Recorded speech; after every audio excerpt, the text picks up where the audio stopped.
Hello guys, আজকের আমি তোমাদেরকে একটা ইনসিডেন্টের ব্যাপারে বলতে চলেছি। কালকেরে আমার মা গেছিল মল্লিকপুর, তো সেখানে একটা ফানি ইনসিডেন্ট হয়েছে। আগে তোমরা এই ভিডিওটা দেখে নাও।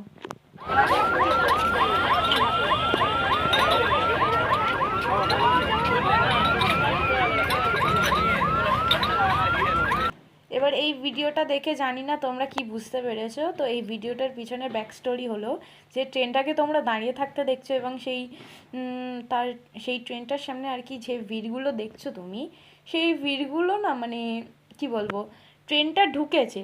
এবার মানুষজন যে দাঁড়িয়ে যাবে, ক্রসিং হবে ট্রেনটার, কেউ দাঁড়াচ্ছেই না। মানে কনস্ট্যান্টলি লোকেরা, গাড়িরা আর পার হয়েই যাচ্ছে, চলেই যাচ্ছে, কিন্তু ট্রেনটাকে যেতে দিচ্ছে না। লাস্টে ট্রেন অত দূর থেকে আস্তে আস্তে ট্রেন এসে থেমে গেল লোকগুলোর ঠেলায়, যে লোকগুলো পারই হতে দিচ্ছে না ট্রেনগুলোকে। লাস্টে পুলিশ আসলো, পুলিশ এসে ওই লোকগুলোকে সাইড করালো। মানে বুঝতে পারছেন, মানে লোকগুলোর জন্য একটা পুরো আস্ত ট্রেনটাকে কতক্ষণ দাঁড়াতে হয়েছে।